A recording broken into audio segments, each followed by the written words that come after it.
everyone to load on. Go ahead and tell us where you're from in the chat box.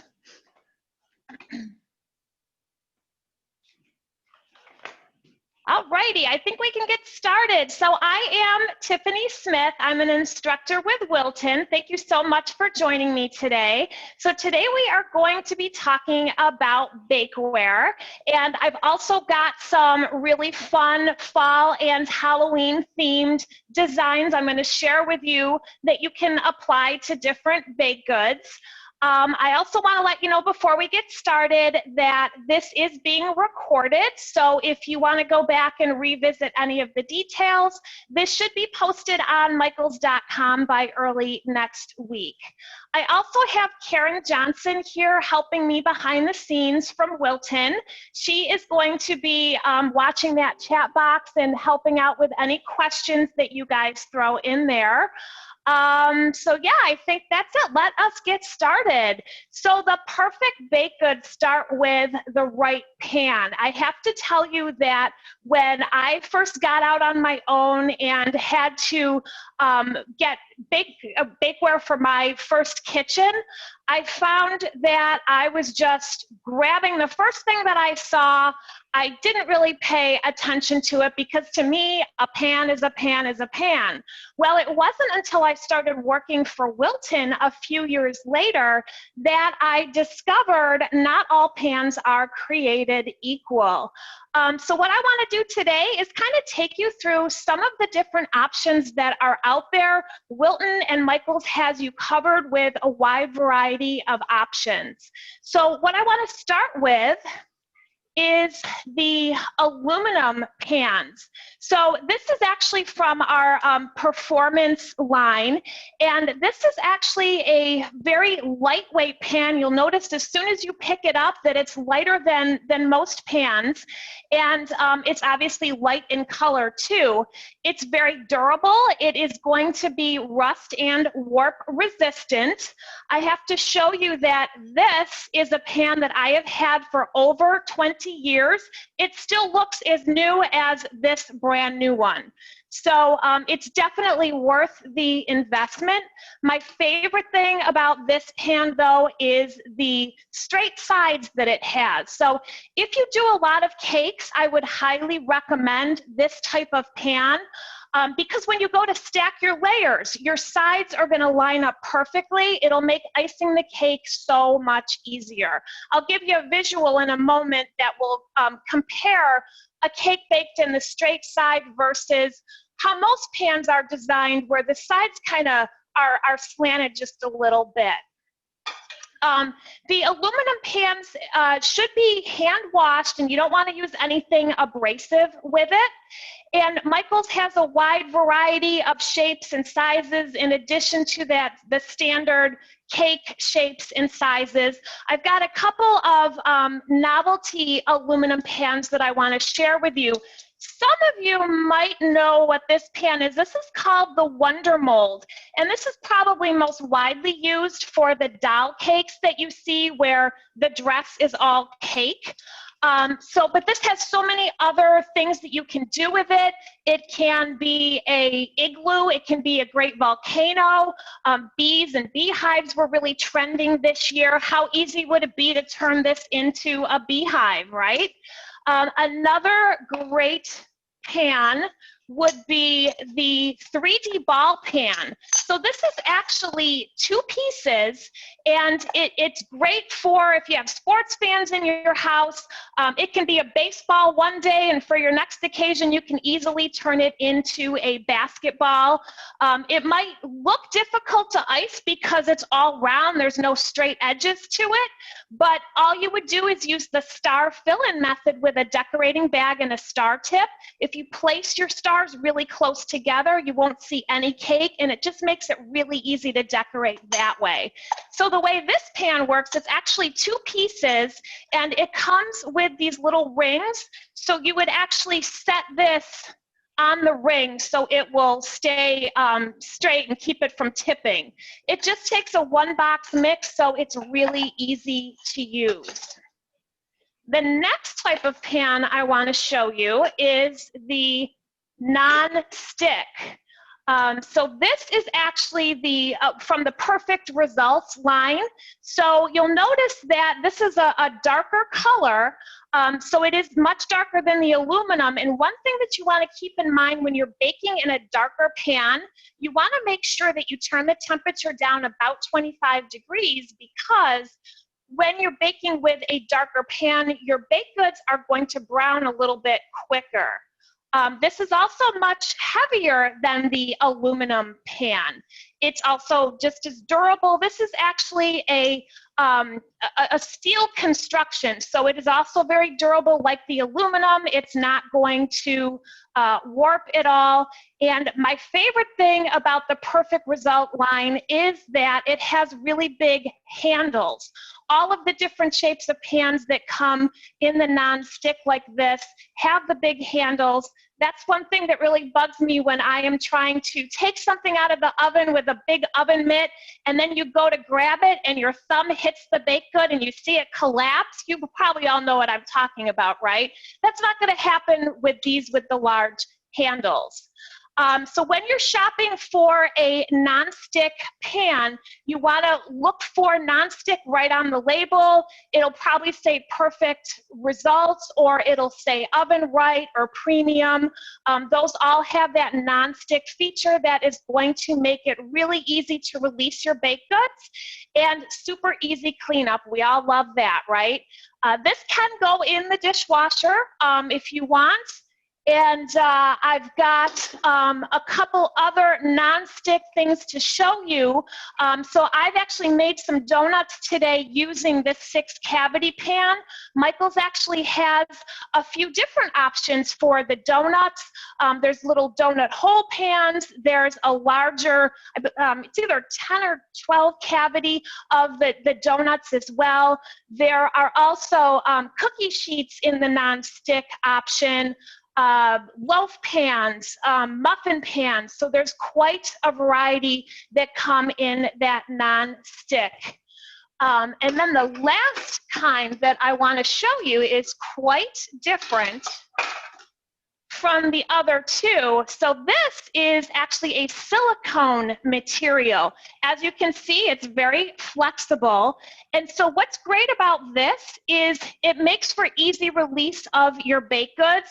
So you're going to find some really fun shapes in the silicone material, because even with the nooks and crannies, your baked goods are going to come out a lot easier with this, because you can flex them and then just kind of push them out from the mold, where that would be a lot difficult to do that kind of a shape in the aluminum or that steel construction. So this is non-stick as well. However, when you are using this for baking, you should still spray it with that non-stick spray. This is dishwasher safe as long as you do top rack only. And you can take this right from the freezer and pop it in the oven. I'll tell you, when the silicone first came out years ago, it was kind of a big deal. I was real hesitant to put the silicone in my oven. I was so afraid that it wouldn't hold up to the heat. But this is actually safe up to 450 degrees. And actually, some of the silicone pans are resistant up to 500 degrees. So don't be afraid to put that in the oven. It can be used for baking. It can also be used for candy making. You can melt chocolate in here, and there's a lot of fun options to pick from for that at Michael's as well. If you're going to be putting like a batter in here, I would definitely recommend putting your pan on a cookie sheet, because when you go to transfer this from your counter to the oven, you can see that it is kind of flimsy and you don't want that batter to fall out. So I want to show you what I made with this pan. Lindsay, if you could just switch my camera. So I've got some fun little edible shot glasses that I made, and this is actually made with cookie dough. So what I did was I sprayed some nonstick spray in the cavities here, and then I just took like the slice and bake ready-made chocolate chip dough that you can get in the dairy section at your grocery store. fill your cavities with the dough.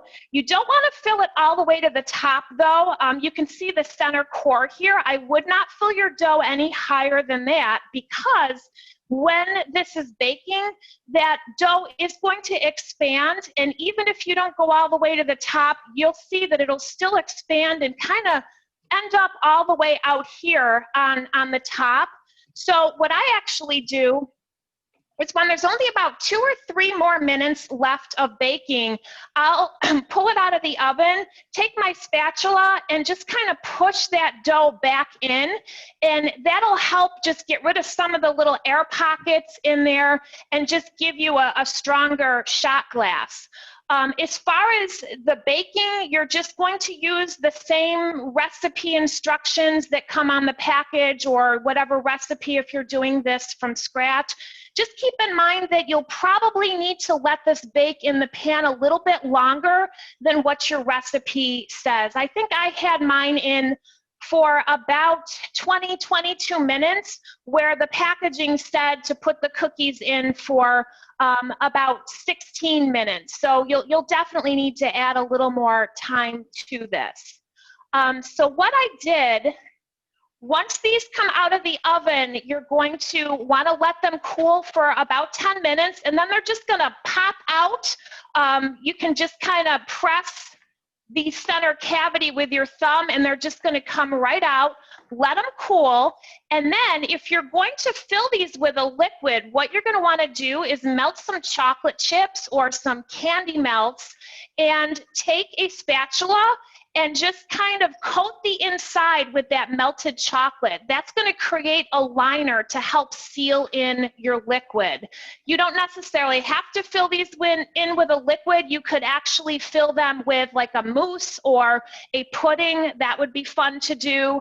I've actually got 2 different versions here, a kid-friendly and an adult version. So this one here is actually filled with a chocolate milkshake. So I coated the inside with the chocolate, and then fill it with your milkshake. And the sprinkles, what I did for that is, when I did my coating of chocolate, I just came around the top of it more, and then you can just stick this right in and your sprinkles will stick to it.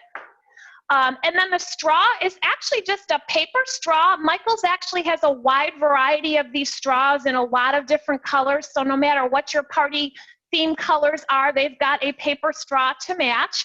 And I just took some scissors and cut them in half, and then they're the perfect size for the shot glass. Now my adult version shot glass is actually filled with chilled Bailey's Irish cream. Put a little whipped cream and sprinkles on, and I guarantee that will be the hit of your party. So are there any questions about the shot glasses before we move on to some fun donuts? One person asked, can you tell what kind of chocolate lining you used for that again? Yeah, so I just took some chocolate chips and melted them in the microwave. I usually do 50% power, because if you overcook your chocolate chips, they're going to end up getting kind of hard. Actually, they won't melt for you. So 50% power. It really depends on how many chips you're melting for me to be able to tell you how long to cook them. It just depends on the amount. I would probably start out with not more than a minute. If you're doing maybe a half a cup of chocolate chips. The Wilton candy melts work great too, and they come in a variety of different colors. And the straws, are those just regular straws cut in half? Yeah, so they're paper straws that you can find right at Michael's, and they come in all sorts of different colors. You could certainly use the regular plastic straws too, and those would very easily cut with a pair of scissors. Okay, all right, let's move on to our donuts. So I made these donuts using the non-stick pan here, And I want to tell you about a fabulous recipe that I found. So on the packaging of this donut pan on the inside, there's actually a great donut recipe, and there's a couple different fun glazes that you can put on top of your donuts. But I found a fun fall recipe that actually only uses 2 ingredients. So for all of you that love pumpkin spice everything, this is for you. It is actually just a yellow cake mix and then 1 can of a 15-ounce can of pumpkin. And you just put that together, mix it up with a mixer. You're not putting any of the ingredients you would normally put into a cake mix, like the eggs, the oil, the water. It's just the pumpkin and the dry cake mix. And preheat your oven to 400, and then that batter is going to be pretty thick. It's not going to be pourable like your usual cake batter is. It's pretty, it's like the consistency of, say, a pudding. So what I like to do is I take a decorating bag and fill that with the batter, snip off the end, and then you can just kind of pipe in your batter, and you don't want to fill it up to the top. I would not go higher than this center core here, because the batter will expand, of course, while it's baking. About 10 to 12 minutes for that 2-ingredient recipe, and you can test for doneness just like you would with a cake. Just, you know, check it with your finger. If it raises back up when you poke it, it's done. Or you could certainly do the toothpick test. If it comes out clean, they're done. I'd let these cool 5 minutes, and then they just literally flip right out when you invert the pan. That nonstick is wonderful for these donuts. So next, what I want to do is show you how I created some of these designs. So for the icing that you see on here, what I did was I just took some cookie icing, which Michaels has available in a wide variety of colors. And what's nice about this is it's going to dry, so you can touch it and it's not going to smear like buttercream would. So for those of you that have worked with royal icing before, it's sort of like that, but it doesn't get quite as hard. But it's certainly you know, dry enough to the touch that if you were to use this on cookies, you'd be able to stack your cookies and it's not going to smear your design.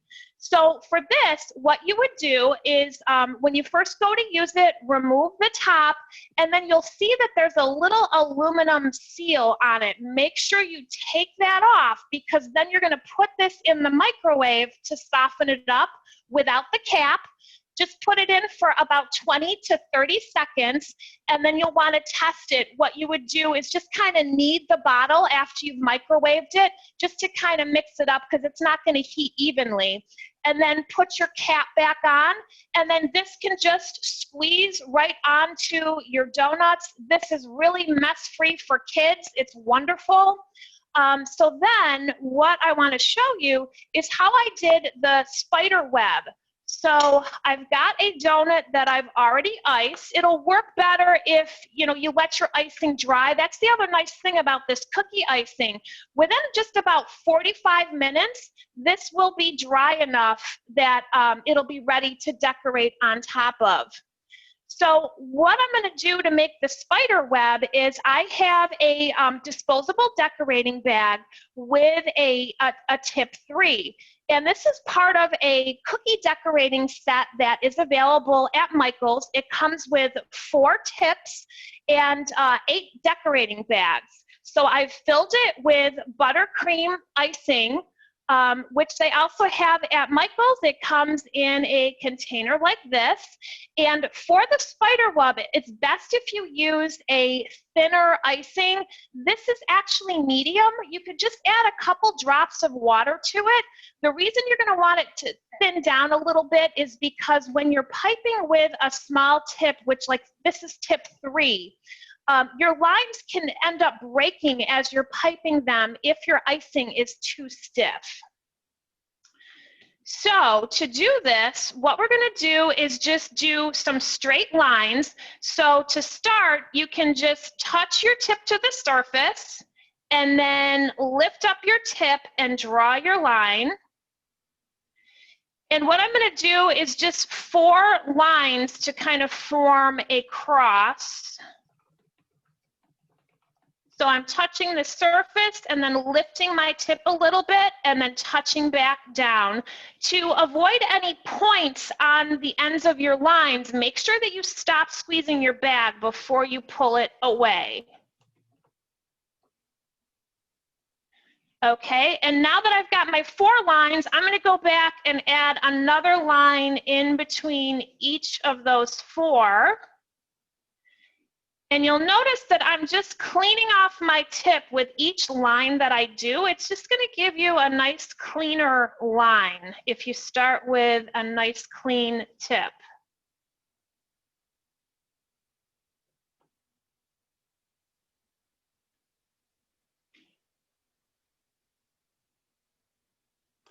Tiffany, All right. Yeah. Can you remind me, did you spray the pan, the donut pan before you made these? Yeah, for the donut pan, I did use a little spray. You probably don't even need to. It's such a small cavity that these would probably pop out without it. I was just working on something else at the time and I had the spray, so I went ahead and sprayed the pan anyways. Okay. And then did the recipe give any other options besides using pumpkin? Is there something else that you could add to the cake mix to make the donuts? For that 2 ingredient recipe, I can't really think of another substitution for the pumpkin. However, there are a lot of easy donut recipes that you can find on the internet. And like I said, on the inside of the label for the pan, there is a donut recipe that's pretty easy. Okay, if anybody else out there can think of, you know, another super easy recipe like the pumpkin one where you could use something other than pumpkin, definitely share that in the chat box with us. Okay, and then someone asked if you can use the pumpkin puree, or does it need to be the packed pumpkin? I have not tried the puree. It's just, I've used the packed pumpkin. Okay.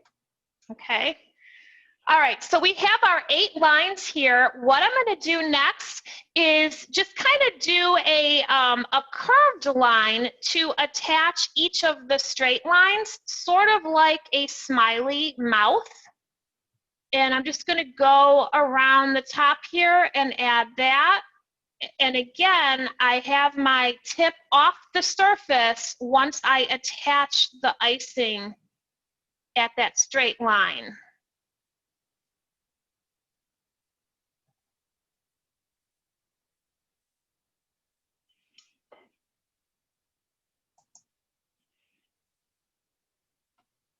And then once we have all those lines connected, go a little bit closer to the donut center and do the same thing again.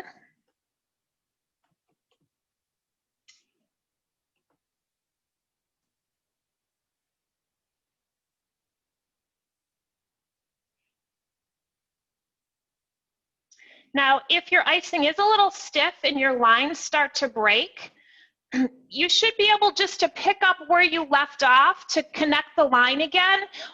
Or a lot of times you can just pick off where it broke. If it kind of moves where you don't want it, pick it off with a toothpick and then you can just start again.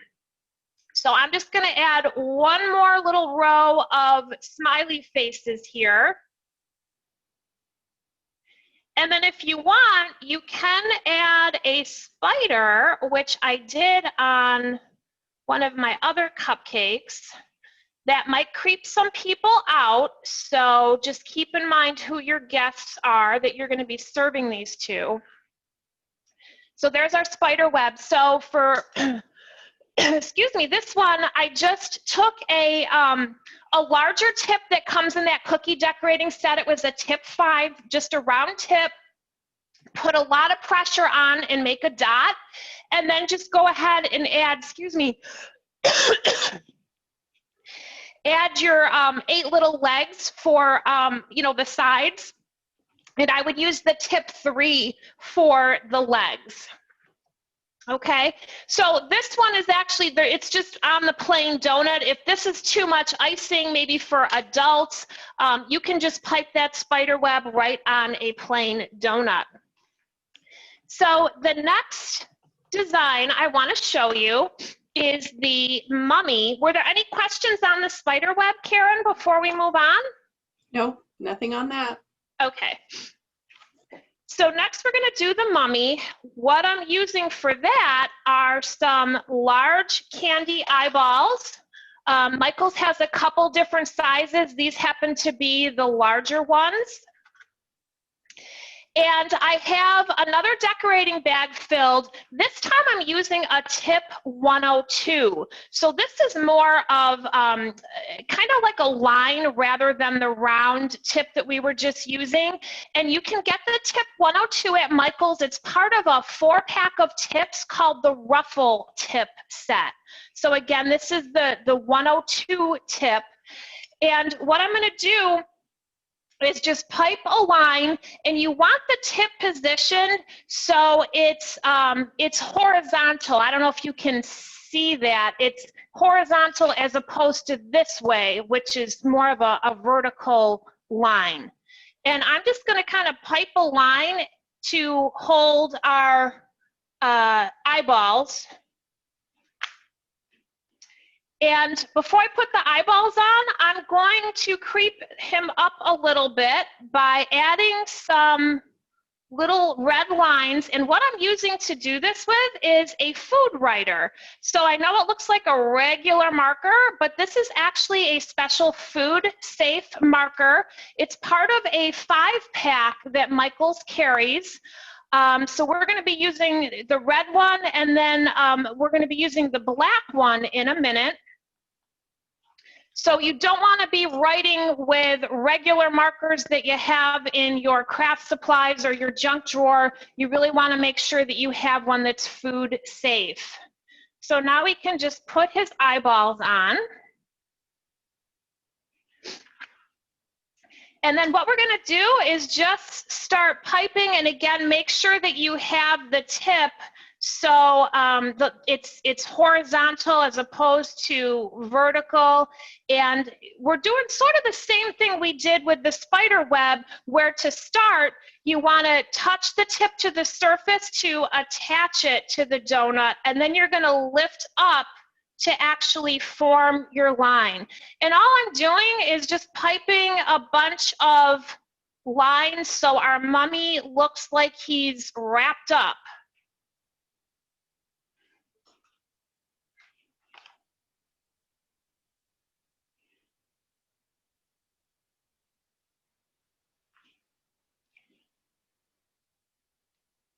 And again, just try to clean off the tip if you have any excess icing after you pipe each line.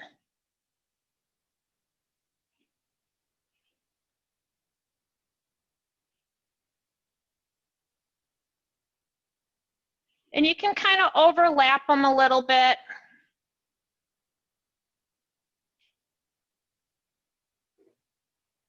So these are pretty easy to do. And there we have our mummy. Any questions on that? No. Okay. What we're going to do next, I'm going to show you how I made the little ghost. So that is actually just using a regular size marshmallow and fondant. So it comes in a 24-ounce pack. I'm using white here, but it does come in a variety of colors. You can also use icing colors to color your fondant. So I'm just going to take a small piece of fondant, and we're going to roll it out, just like we're rolling out a pie crust or cookie dough. And to roll it out, I'm going to be using this is actually what we call a fondant roller. This is available at Michael's. You could just use a regular rolling pin if you want. I love this though because it's the perfect size for a small project like this. When you're rolling out fondant, you'll want to make sure that you're dusting your surface a little bit with either cornstarch or powdered sugar, just to prevent the fondant from sticking. Make sure that you're working on a nice clean surface because fondant tends to attract a lot of dirt and lint. And once it gets in there, it's real hard to get out. So you can roll this out pretty thin. So you'll see that I have these little rings on my roller. That's helping me to roll it out to a nice even thickness. And actually these rings help so it will roll out to a 1/16 of an inch thickness. It's not super important for what we're doing today, but for those of you that want to try this with a regular rolling pin, try to get to about a 1/16 of an inch. Tiffany, before you do the next thing, could you just show that the cookie icing bottle again? Sure. Yep. So that's okay. Yeah, and it comes in a variety of different colors. All right, thank you. Okay, sure. So what I'm going to do next is I'm taking the largest round cutter from what's called a double cutout set at Michael's. So it has 6 different sizes of round cutters, but what's cool about these is there's actually 2 different edges. So there's a straight edge and then there's like a crinkle cut edge. So it's almost like getting 12 cutters in this 6-pack here. And I'm just going to cut out a circle using the straight edge. And that kind of gives us the right amount of fondant that we're going to need, and it's the general shape. I like to roll it out just a little bit more so it fits better on the marshmallow. And then you can just take a little bit of icing, put it on top, and then you could just lay your fondant right over it. And our ghost needs some eyes, so I'm just using the black food writer out of that 5-pack, and I'm just going to put a couple dots on. So this fondant is pretty soft when you first go to use it. It'll crust over a tiny bit as it sits, but just keep in mind that it's real soft when you go to put the ghost eyes on. Your tip will kind of sink into the fondant if you press too hard. So you just got to put a really light dot. And then you'll want to attach your ghost when your icing is still a little bit wet. And I actually just added some Halloween sprinkles. There's a few little ghosts in the sprinkle mix here. So then you can just add him right here. And as long as your orange icing hasn't started to dry, this will stick on top just fine. So there's our little ghost. Do we have any questions on using fondant or on any of the donut designs? We just had a question about the surface that you're working on. Can you tell us a little bit about that mat? Absolutely. So this is what's called a roll and cut mat. This is available at Michael's, and it's a nice non-stick surface to work on, especially when you're working with fondant. And it actually, I have it upside down because I think the lines on here can be a little distracting when I'm demonstrating on camera, but this is really the right side up, and you'll see that it's got this nice grid on here. So these are all 1-inch squares. A lot of times when you're working with fondant, you need to cut out strips, and so it's kind of like your own little built-in ruler. And then there's also diameters on here. If you're rolling out fondant to cover a cake, this is a great guide that'll tell you, the size that you need to roll your fondant out to depending on the cake size that you're covering. So that really comes in handy. Any other questions? Can you tell us how you made the word boo on the I can actually, I'm going to demonstrate that on some pies next, but let me show you what I used. So that is done with another cutout set. So this is actually an alphabet and number set. It's a 40-piece set that's available at Michael's. And all I did was roll out the fondant like I did for the ghost. And then you just pick out your letters and you kind of cut them out just like you would a cookie.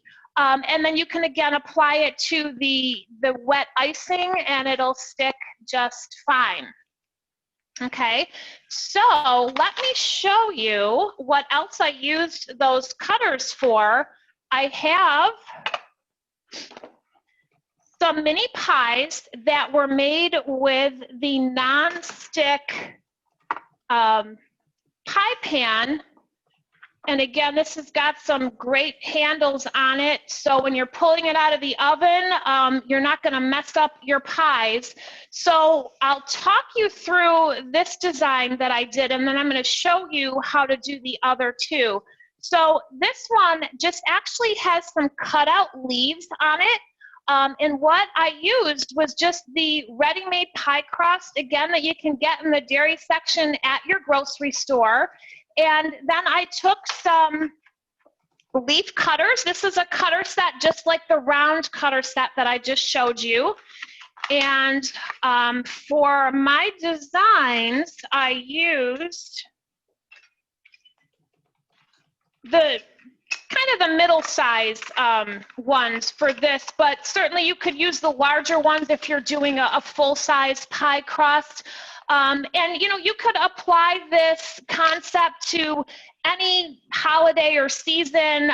You know, if you have, I don't know, for Christmas, you could do little Christmas trees. If you have a little Christmas tree cookie cutter, do hearts for Valentine's Day, stars for 4th of July. So, you know, you could use this concept for just about any holiday. So I just used the cutters to cut my pie crust, and then I just set it on top. And kind of just went around the perimeter and did that one. So what I'm going to show you is how I did this one that I spelled fall using that cutter set. So I kind of got a couple of pies started here. What I did was I started with my pie crust. If you are going to use the ready-made crust, it'll tell you on the box that you want to take it out to let it come to room temperature before you use it. So what I did to start these was I found a little bowl that's actually the perfect diameter to do the bottom crust. It's about 5 inches that you'll need. So if you can find something in your kitchen that has a nice wide opening, maybe you've got an empty glass jar, some of the little like plastic storage containers are really thin. That would work out well if you've got a round one. So what I did was I just cut out my circle, placed it right in here. It fits perfect. And you'll want to spray this just a little bit with a nonstick spray. Even though it is a nonstick pan, that spray does help these pies come out a little easier. Then what we're going to do is just take some canned apple filling, spoon some in here.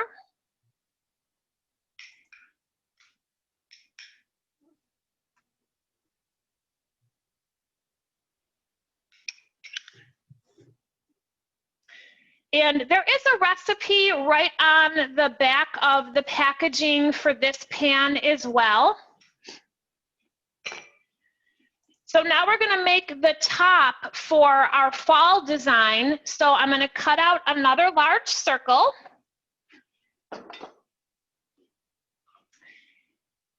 And then we'll take our letters here.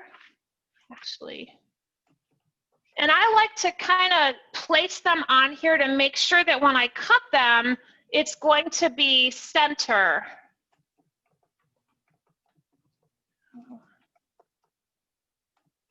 That looks pretty good.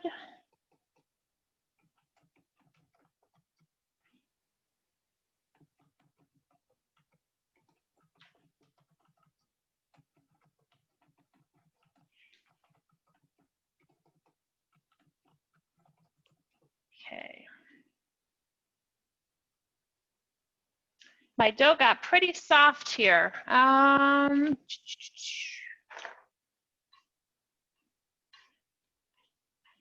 Normally, if the dough is still a little bit chilled, you don't even need to flour your surface, but mine's been sitting out a while.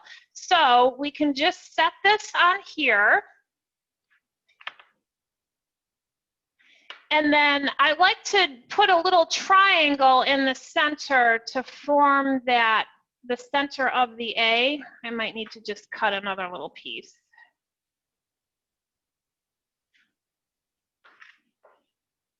Make it a little smaller.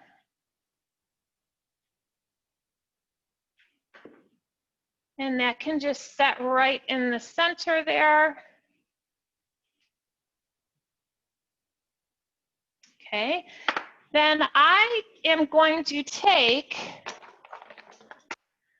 a decorator brush and use the back end of it and just go around and crimp the edge.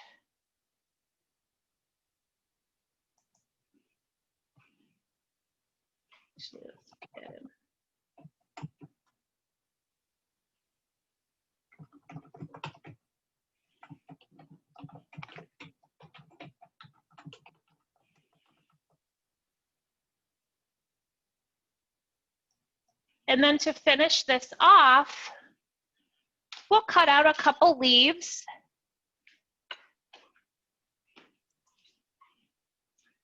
And I like to just use the edge of my spatula and just add a little center vein like that. And you can just arrange those on the top.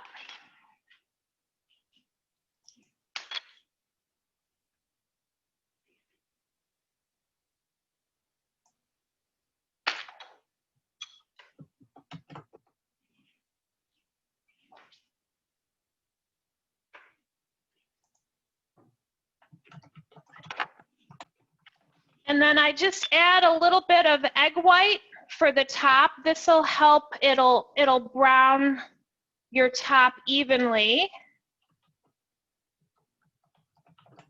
Oops.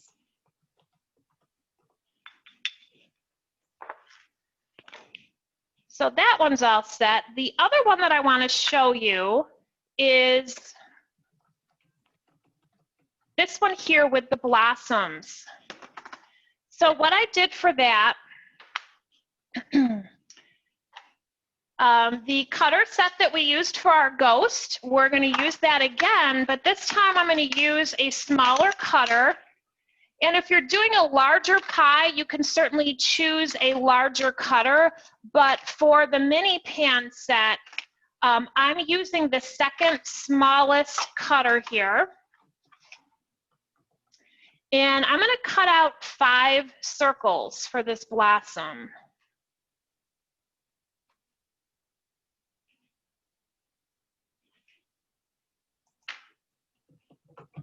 Then what I'm going to do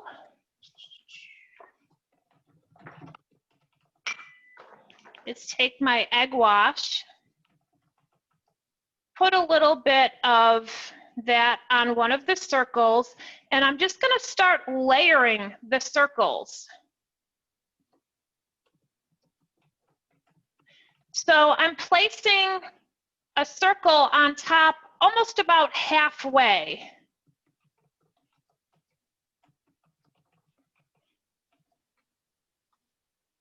Okay. Now what we're going to do is roll it up. So we want to start from the first circle that we put down here. And I'm just going to start rolling it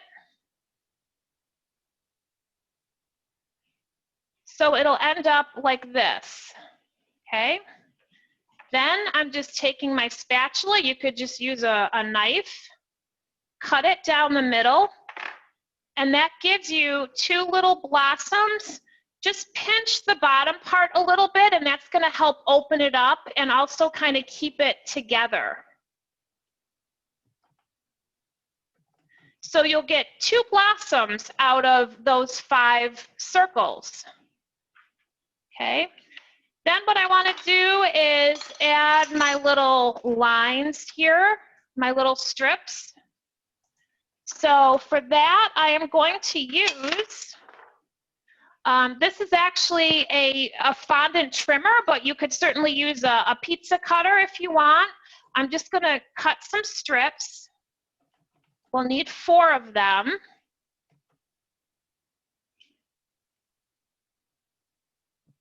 Oh, that one's kind of thin. I don't want to use that one.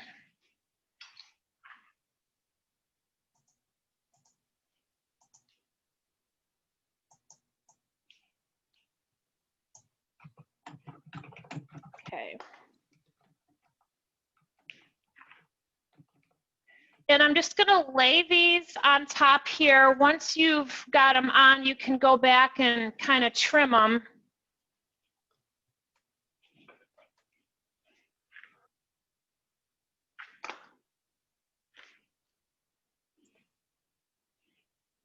Tiffany, we're getting several questions. How long did you bake the pies and at what temperature? The pies were at 400, and I believe those were for about 20 minutes. It will tell you right on the back of the label how long to cook them. So once you've got 2 strips, you're then going to put your other strips the other way. So I'm just lifting one of these up to lay this one underneath to kind of give it a weaved effect. And then we'll put that one back down, trim that up. And then we'll take our last strip, and now I want to lift this one up so this can go underneath.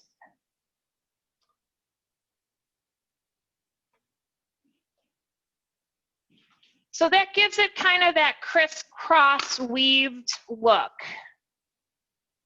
Okay, and then we will take our flowers. Where did I put those? Oh, here they are. And those can set right on there. And you can add a couple of leaves.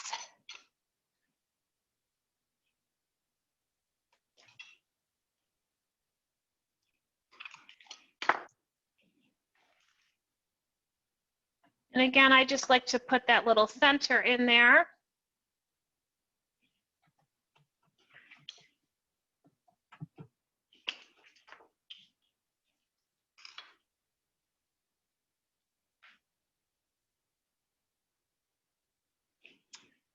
And we'll put a little egg wash on top.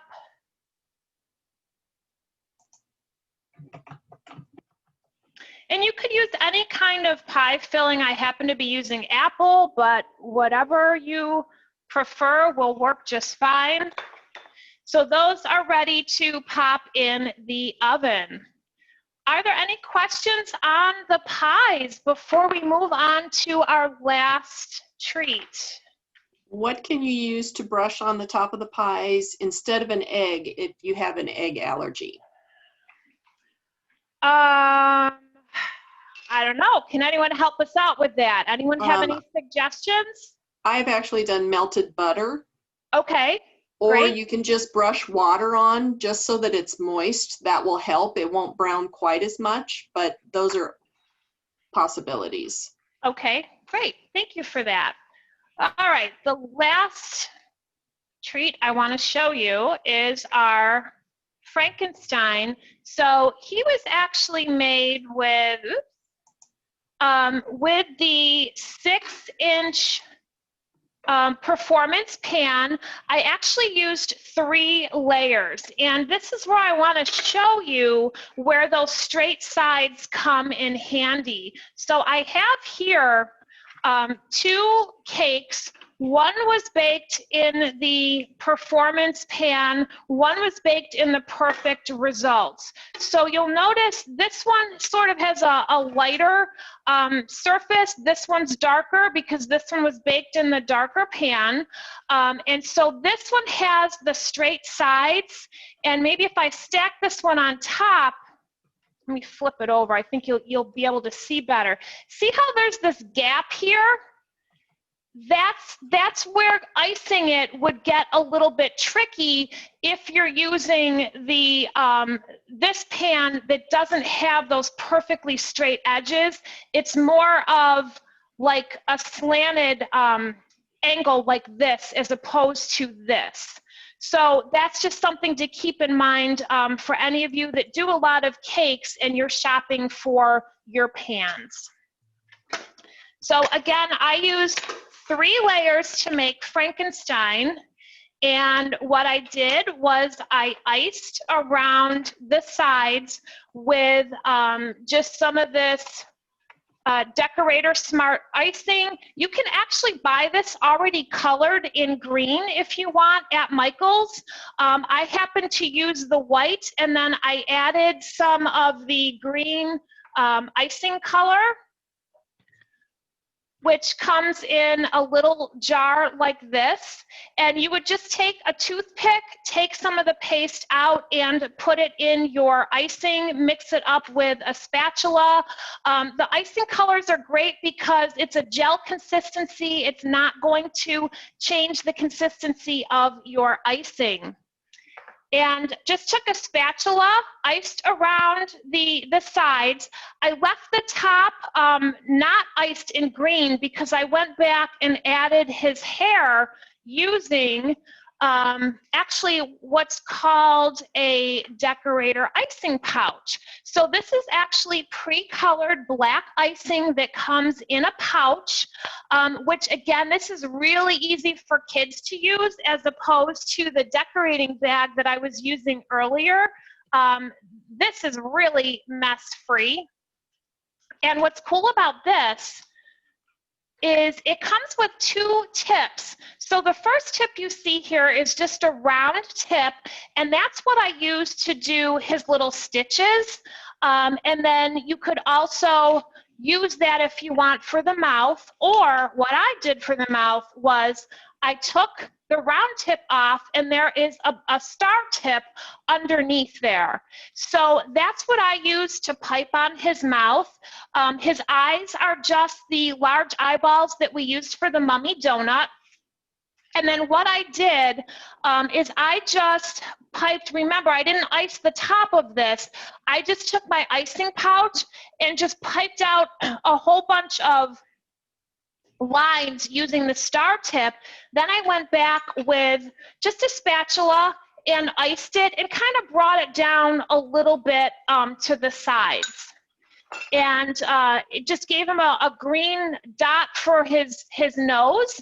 And then his little bolts, what I did was I took a marshmallow, cut that in half, and then it might be hard to see in the camera, but they're actually silver. So what I did to get the silver color was I sprayed them with this silver color mist. So this is like an edible spray paint. It comes in a variety of colors. I just sprayed the marshmallows. What I would suggest doing is maybe getting a large container with tall sides, put your marshmallows in and then spray it. Otherwise, this will kind of go all over the surface. It wipes off pretty easily, but it'll be a little less messy if you place whatever you want to spray into a container with sides that'll kind of contain some of that mist. Let those dry for just a few minutes, and then you can just attach those to the side of the cake with some dabs of icing. So there is our Frankenstein. Do we have any questions on Frank? Can you tell us again what color green you used for the icing? Yeah, this is just the leaf green. Kelly green would work fine too. And I'm not exactly sure what shade of green. If you want to buy the canned icing that's already colored green, I don't know exactly what the name of the green is, but it's the only green shade that Michaels carries that's already pre-colored. Okay, any other questions? Someone's asking about the nose and what was that made with? So I just took a decorating bag and snipped off the end of the disposable bag. I didn't even use a tip, and I just piped a large dot. Okay. Okay, and is this, where can they find the recording of this class? So the recording should be posted at michaels.com probably by Monday or Tuesday at the latest. You'll just click on classes, and then you'll see some of the recent classes posted there, and you'll find this one. It'll probably one of the first ones you pull up if you go to look for it early next week. They usually pop up first, the most recent ones that are posted. Okay. Okay. Any other questions? What size pan did you use for this cake? So for Frank, I used the 6-inch performance pan, 6-inch by 2 inches, 2 inches high, and I did 3 layers of that. Okay. If that you was do, the next question. there's also a 3-inch high pan like this. I believe it's actually the Decorator Preferred. So if you use the 3-inch, you could probably get by with just stacking 2 of them high and get almost the same height. And what size cake board did you use with that? This is an 8-inch cake board. It's actually covered with fancy foil, silver fancy foil. Okay. Any other questions? Nope. No, lots of comments. Thank you. Okay, well, great. Lots of great ideas for Halloween. Great. I hope you guys enjoyed that. I will be back here on Monday, November 11th at 12 Central for another class. I'm actually going to be demonstrating some real pretty fall cookies using fondant. If you've seen any of my other classes through michaels.com, I'll be using a lot of the same fondant tools that were featured in those other classes. So I hope you'll join me for that. Whatever you decide to bake next, I wish you sweet success with it, and I hope you'll join me again next month. Thanks, everyone. Bye.